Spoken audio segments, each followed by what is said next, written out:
NHM কর্মীদের 3 দিনের অবস্থান ধর্মঘট ও কর্মবিরতির জেরে সোমবার থেকে পুরো কাছাড় জেলায় চিকিৎসা পরিষেবা স্তব্ধ হয়ে পড়েছে।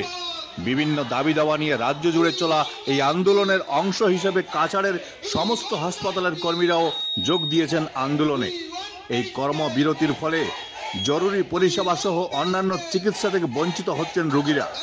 সময় মতো চিকিৎসা না পেয়ে অনেকেই অসহায় হয়ে বাড়ি ফিরতে বাধ্য হচ্ছেন। শিলচর সতীন্দ্রমোহন দেব সিভিল হাসপাতাল সহ জেলার অন্যান্য হাসপাতালেও একই চিত্র। কর্মীরা জানিয়েছেন, দীর্ঘদিন ধরে ন্যায্য অধিকার ও দাবি দাওয়া নিয়ে সরকারের দৃষ্টি আকর্ষণ করেও কোনো ইতিবাচক পদক্ষেপ না নেওয়ায় তারা আন্দোলনে যেতে বাধ্য হয়েছেন।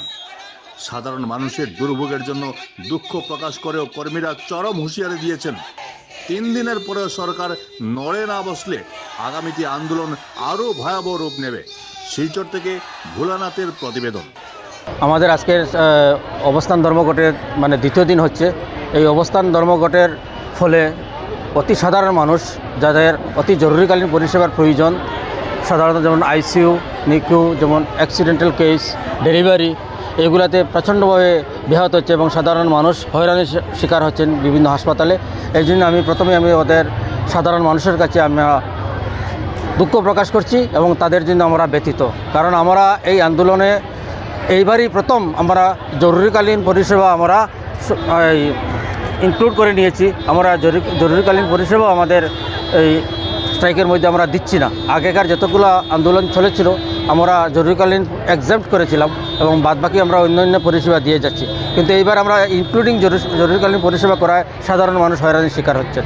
আমাদের আজকের এই দ্বিতীয় দিনের স্ট্রাইকের হলে, অবস্থান ধর্মঘটের হলে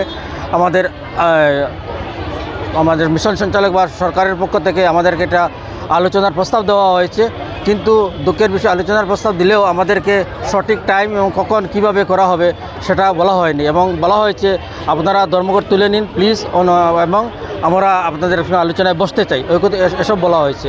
তো আমাদের জবাব ছিল, আমাদের যেহেতু এটা কেন্দ্রীয় কমিটির তত্ত্বাবধানে হচ্ছে, তো কেন্দ্রীয় কমিটির তরফে জবাব এটাই ছিল যে আমরা আন্দোলন সামান্য সময় স্থগিত রাখতে পারি আলোচনাকালীন সময়ে।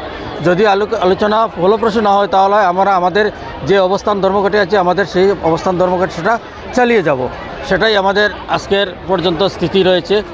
জানি না, হয়তো বিকাল দিকে আরেকটা সভা হয়েছে, যদি হয় তাহলে হয়তো এটা কিছু যদি কোনো আশ্বাস আসে তাহলে আমাদের অবস্থান হয়তো ধর্মঘট বদলাতে পারি। আর যদি না আসে, একান্ত না আসে আমাদের 3 দিনের আন্দোলনে, তাহলে আমাদের পরবর্তী পদক্ষেপ আমরা সিদ্ধান্ত নেব কী করা যায়, সেটা আমাদের বিবেচনা রইল।